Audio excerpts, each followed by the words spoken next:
رات کا کوئی 1 بج رہا تھا۔ میرے شوہر کا موبائل فون بجنے لگا۔ شوہر گہری نیند سویا تھا، اس لیے میں نے فون اٹھا کر دیکھا تو میری نند فوزیہ کا نمبر تھا۔ میں نے غصے میں فون کاٹ دیا اور بڑبڑانے لگی کہ اسے تو رات کی اس پہر بھی چین نہیں۔ فوزیہ میرے شوہر کی اکلوتی بہن تھی اور کسی نہ کسی وجہ سے اپنے بھائی کو فون کرتی رہتی تھی۔ مجھے فوزیہ ویسے ہی پسند نہیں تھی اور اب رات کے 1 بجے اس کا فون دیکھ کر تو مجھے مزید کوفت ہو رہی تھی۔ اتنی رات کو بھی کسی کو فون کرنے کا کوئی وقت ہوتا ہے کیا؟ مجھے فون کاٹ کر 2 منٹ ہی گزرے تھے کہ دوبارہ سے فون آنے لگا۔ اب کی بار تو میں نے تنگ آ کر پوری طرح پاور آف کر دیا اور موبائل سائیڈ میں رکھ دیا۔ پتہ نہیں میری نند کو مجھ سے کیا دشمنی تھی جو میری زندگی میں مصیبت بنی ہوئی تھی۔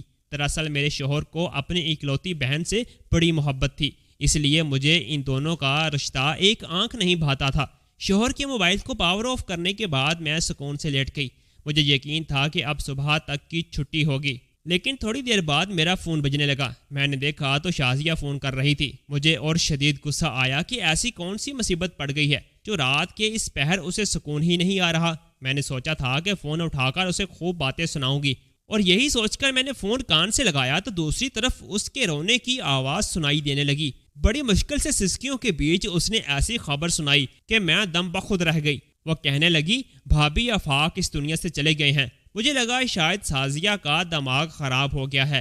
میں نے کہا کہ تم کیا کہہ رہی ہو؟ آفاق بھائی تو اچھے بھلے تھے، انہیں بھلا اچانک کیا ہو گیا ہے؟ شازیہ روتے ہوئے کہنے لگی، وہ نائٹ ڈیوٹی پر کمپنی گئے تھے، وہاں بوائلر پھٹ گیا ہے اور ان کی اسی وقت موت ہو گئی ہے۔ آپ اور بھائی ابھی میرے پاس آ جائیں، بچے چھوٹے ہیں، میں گھر میں اکیلی ہوں، مجھے کچھ بھی سمجھ نہیں آ رہا۔ وہ اس انداز میں رو رہی تھی کہ میں نے اسے تسلی دی اور کہا کہ میں ابھی آتی ہوں۔ میں نے جلدی سے فون کاٹا اور اپنے شوہر کو جگایا۔ کاشف گہری نیند سے اٹھے تو میں نے کہا کہ فوزیہ کے گھر جانا ہے۔ وہ گھبرا گئے، کہنے لگے، خیریت تو ہے؟ اتنی رات کو فوزیہ کے گھر کیوں جانا ہے؟ انہیں معلوم تھا کہ مجھے فوزیہ کچھ خاص پسند نہیں ہے، اس لیے اور بھی زیادہ پریشان نظر آنے لگے۔ میں نے بڑی مشکل سے ہمت کر کے انہیں خبر سنائی کہ ان کا بہنوئی اس دنیا سے چلا گیا ہے۔ ان کی بہن اپنے چھوٹے چھوٹے بچوں کے ساتھ بیوہ ہو گئی ہے۔ یہ سننا تھا کہ میرے شوہر کے چہرے کا رنگ اتر گیا۔ کتنی ہی دیر وہ بے یقینی کی عالم میں مجھے دیکھتے رہے، اور جب اپنا فون اٹھایا تو وہ پاور آف تھا۔ غصے میں پوچھنے لگی، میرا فون آف کس نے کیا؟ تو میں نے کہہ دیا کہ بار بار فون بج رہا تھا تو میں نے نیند میں پاور آف کر دیا تھا۔ میں نے یہ نہ بتایا کہ فوزیہ کا نمبر دیکھ کر میں نے جان بوجھ کر بند کیا تھا۔ شوہر نے اٹھ کر جلدی سے کپڑے تبدیل کیے، مجھے بھی تیار ہونے کا کہا۔ کہنے لگے، بچوں کو پڑوس میں سلا دو اور ہم جا کر دیکھتے ہیں کہ کیا ہوا ہے۔ پتہ نہیں کس طرح سے کیا معاملہ پیش آیا ہے اور شازیہ کی حالت کیسی ہے، اب ہمیں ہی اسے دیکھنا ہے۔ میرے شوہر خود بھی بہت زیادہ پریشان تھے اور انہیں شازیہ کی بھی فکر ستا رہی تھی۔ یہ وقت ایسا تھا کہ میں نے کچھ بھی نہ کہا، بس شوہر کی ہر بات پر عمل کیا۔ پڑوسی سے ہمارے تعلقات بہت اچھے تھے، اس لیے میں نے اپنے تینوں بچوں کو پڑوس میں سلایا اور پھر خود شوہر کے ساتھ شازیہ کے گھر پہنچ گئی۔ شازیہ نے پاس پڑوس میں اطلاع دے دی تھی۔ شاید اس کے رونے کی آواز پر پڑوسی خود ہی آگے تھے اور اس کے گھر میں کافی رش نظر آ رہا تھا۔ میں اور کاشف اس کے پاس گئے تو وہ ہمارے گلے لگ گئی اور پھوٹ پھوٹ کر رونے لگی، اور پھر کچھ ہی دیر بعد ایمبولنس کا سائرن گونجنے لگا۔ کمپنی والوں نے آفاق کی میت گھر بھجوا دی تھی۔ اس نے بتایا کہ آفاق کے آفس سے فون آیا تھا، بوائلر پھٹنے سے وہ جاں باک ہوئے ہیں۔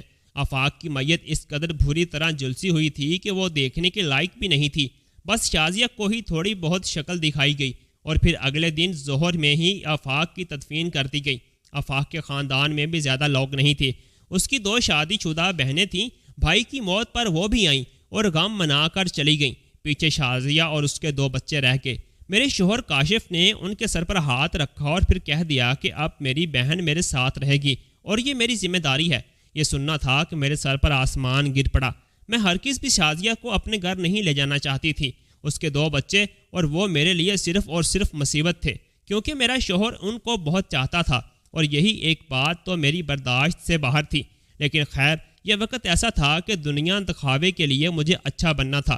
میں نے بھی شازیہ کو گلے لگا کر کہہ دیا کہ ہاں، خود کو اکیلا نہ سمجھو، اور پھر میرے شوہر نے مجھے حکم دیا کہ میں شازیہ کا سامان باندھوں اور خود اسے اور اس کے بچوں کو لے کر گھر چلوں۔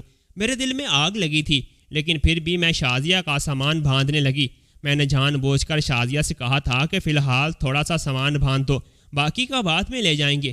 میں چاہتی تھی کہ چند دن اسے رکھ لوں اور پھر کسی نہ کسی بہانے سے واپس بھگا دوں۔ سامان باندھنے کے بعد شازیہ نے ایک بہت بڑا سا شاپر بہت سنبھال کر اپنے سامان میں رکھا۔ میں نے حیرت سے پوچھا کہ اس سیاہ شاپر میں کیا چیز ہے، تو وہ کہنے لگی کہ بھابھی بس یوں سمجھ لیں کہ یہی ہماری کل کنجی ہے اور اسے سنبھال کر رکھوں گی، اب یہی میرے بچوں کا مستقبل ہے۔ شازیہ کی بات سن کر میرے کان کھڑے ہو گئے تھے۔ شازیہ کے پاس زیور کے سوا اور کیا ہو سکتا تھا جو اس کے بچوں کے مستقبل کا سہارا ہوتا؟ میں سوچنے لگی تھی۔ اتنا تو مجھے بھی معلوم تھا کہ شازیہ کے پاس بہت سارا زیور ہے، اس لیے فوراً میرا دماغ چلا تھا کہ ہو نہ ہو اس میں زیور ہی ہوگا، لیکن اتنی بڑی تھیلی دیکھ کر تو میری آنکھیں پوری طرح ہی پھیل گئی تھیں۔ پھر میں نے شازیہ کا سامان گاڑی میں رکھوایا اور اسے اور اس کے بچوں کو اپنے گھر لے آئی، لیکن میرے دماغ میں بس یہی چل رہا تھا کہ اگر کسی طرح شازیہ کا زیور مجھے مل جائے تو کیا ہی بات ہوگی۔ اگر دیکھا جائے تو اس کا آدھا زیور میرے شوہر نے ہی اسے شادی پر بنوا کر دیا تھا، اس پر میرا بھی حق تھا، اور یہی بات میرے دماغ میں بیٹھ گئی تھی کہ اس کے پاس موجود زیور پر میرا بھی حق ہے۔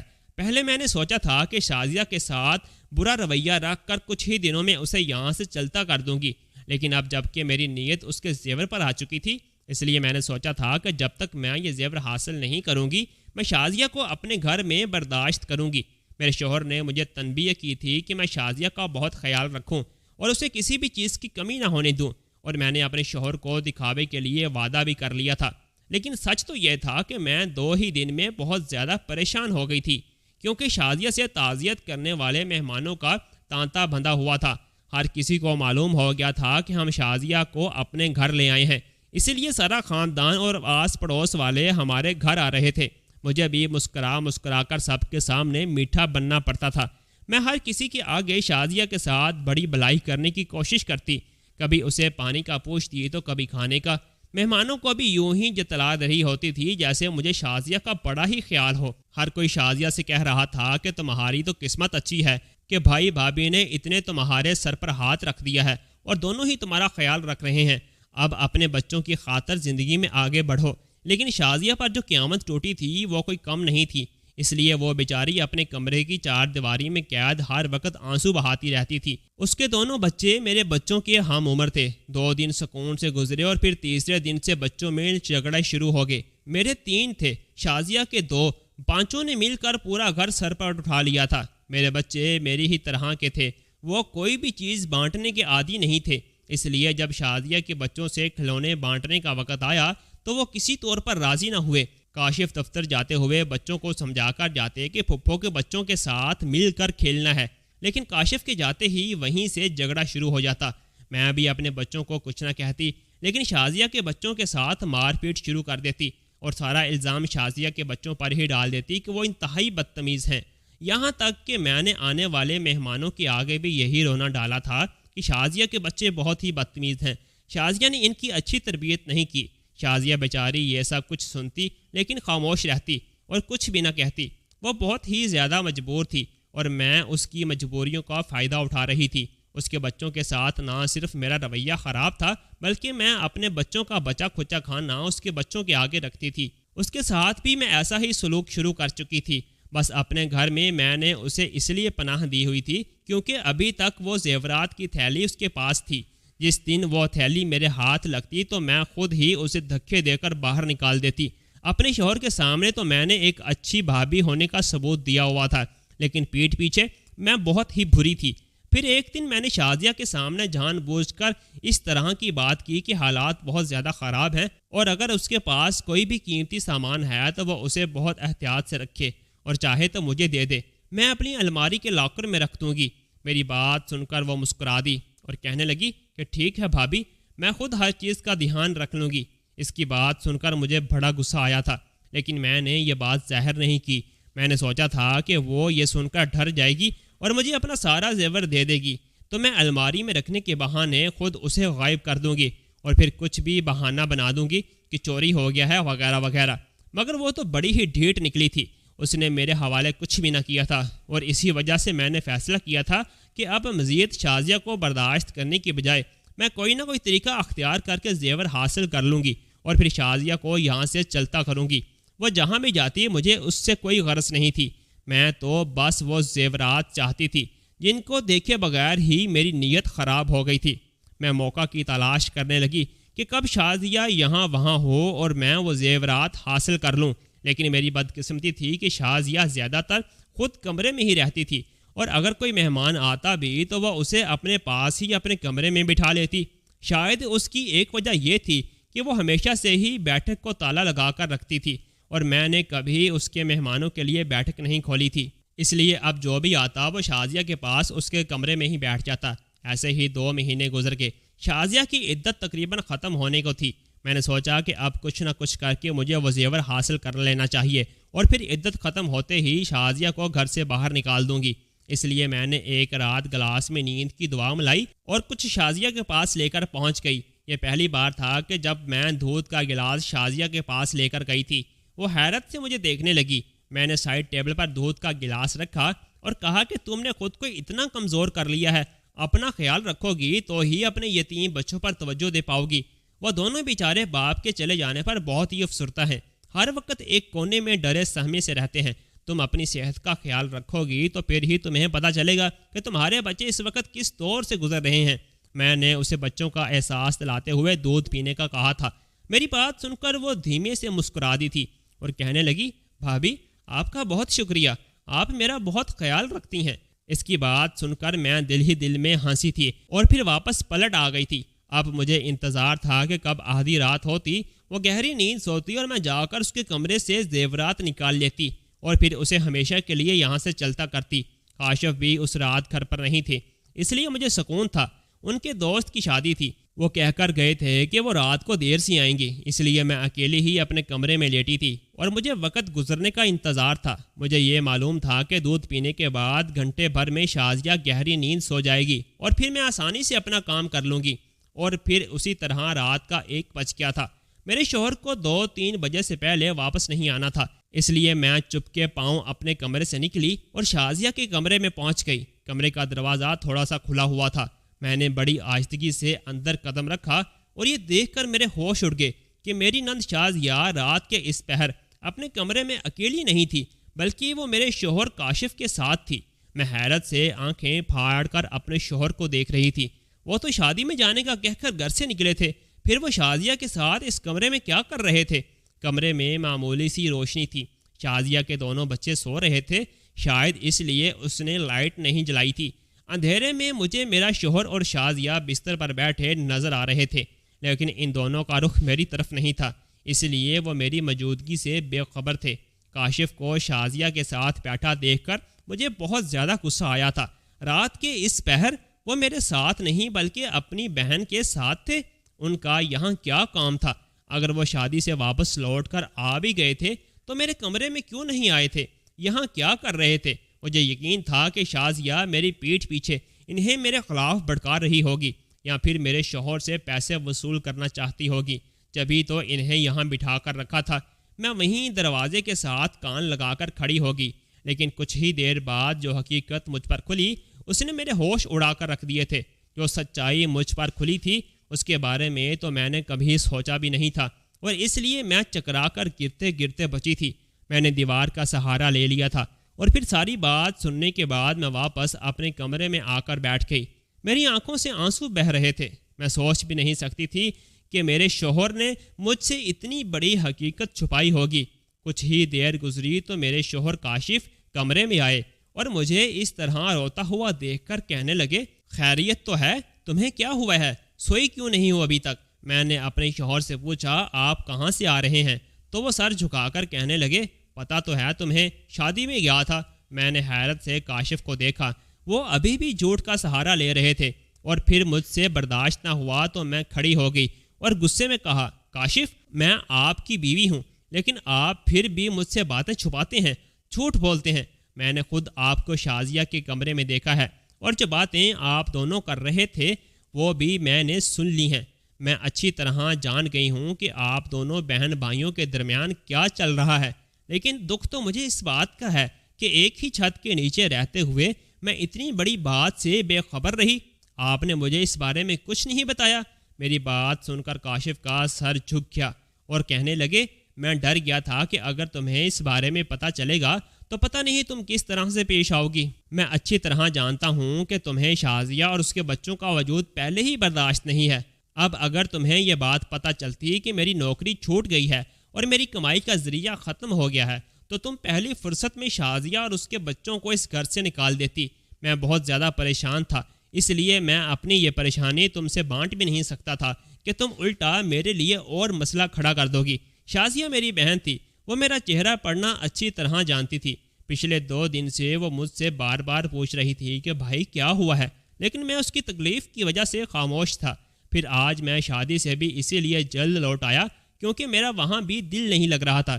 اتفاق سے دروازہ شازیہ نے کھولا تھا، اس لیے اس نے فوراً مجھے اپنے کمرے میں بلایا اور کہنے لگی، اب مجھے بتائیں کہ کیا پریشانی ہے۔ اگر میرے یہاں رہنے سے کوئی مسئلہ ہے تو میں اپنے بچوں کو لے کر دارالامان چلی جاتی ہوں، آپ اپنی زندگی سکون سے گزاریں۔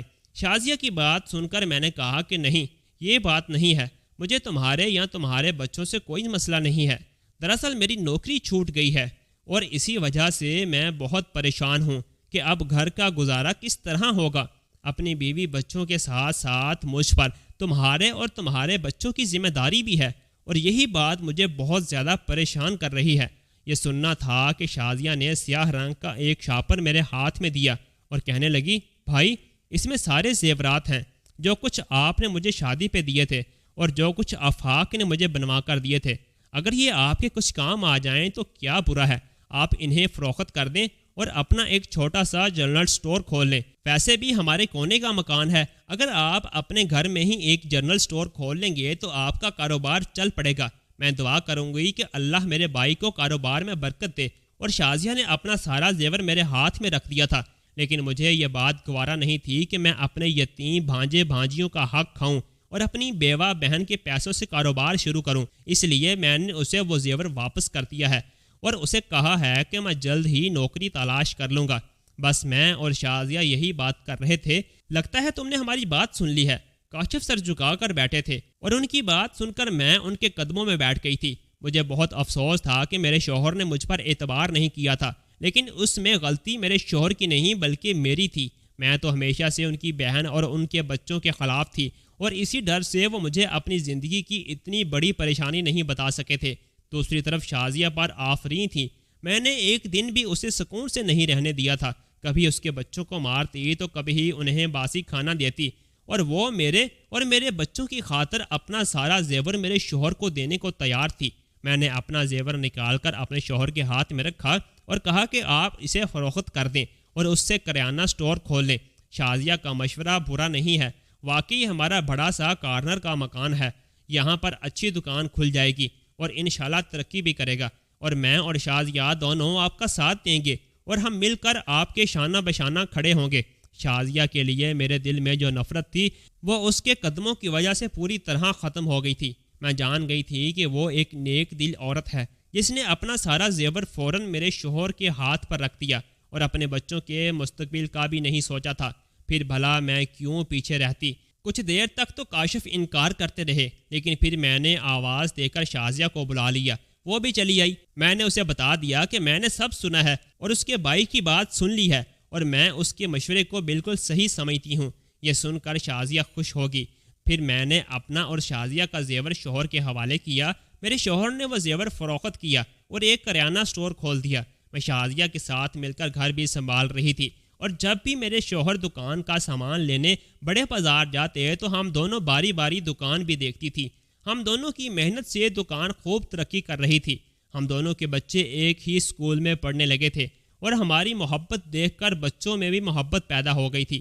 میں نے شازیہ سے اپنے ہر گناہ کی معافی مانگی تھی اور وعدہ کیا تھا کہ میری ذات سے اسے کوئی تکلیف نہیں ہوگی۔ آج ہمارے کریانہ سٹور کو چلتے ہوئے 2 سال ہو گئے ہیں۔ ہمارے گھر میں محبتوں کا راج ہے، کیونکہ اب میں شازیہ کو سمجھتی ہوں۔ وہ تو پہلے بھی میرے ساتھ اچھی تھی۔ جب انسان اپنے رشتوں کو سمجھتا ہے اور دل میں نیک ارادے رکھتا ہے تو خدا بھی ساتھ دیتا ہے۔ ہمارا کاروبار آج ترقی کر رہا ہے اور اس کے پھل سے ہمارے بچے بھی خوب اچھی تعلیم حاصل کر رہے ہیں اور ہمارے گھر میں خوشحالی ہی خوشحالی ہے۔ میں اپنے سب دوستوں سے ایک بات کہنا چاہوں گی کہ جو بھائی اپنی بہنوں کی دعا لیتے ہیں، اپنی شادی شدہ بہنوں کے حق میں کچھ اچھا کرتے ہیں، تو جب ان کی بہنیں انہیں دعائیں دیتی ہیں تو وہ بھائی خوب ترقی کرتے ہیں اور پھلتے پھولتے ہیں۔ اس لیے اپنی شادی شدہ بہنوں کے ساتھ اچھا سلوک رکھیے۔ ان کے گھر جب بھی ملنے جائیں تو خالی ہاتھ نہ جائیں، ان کی دعائیں لیں۔ ان کی دعاؤں سے ہی آپ اور آپ کے بچے پھلیں گے اور پھولیں گے۔ اور جو بھابیاں اپنی نندوں کو برا بھلا کہتی ہیں اور بھائیوں کو بہنوں سے دور کرتی ہیں۔ ان کے شوہر کبھی بھی زندگی میں ترقی نہیں کر پاتے۔ بھائی بہن کا رشتہ ازل سے جڑا ہوا ہے اور یہ پاکیزہ رشتہ ہے، اس لیے اس رشتے میں گندگی نہ پھیلائیں، بلکہ اس رشتے کو قبول کرتے ہوئے اس رشتے سے برکتیں اور رحمتیں سمیٹیں۔ دوستو، اگر آپ کو یہ کہانی اچھی لگی ہو تو ویڈیو کو لائک اور چینل کو سبسکرائب لازمی کر دیجیے گا، تاکہ ہماری آنے والی ویڈیوز آپ لوگوں تک بآسانی پہنچ سکے۔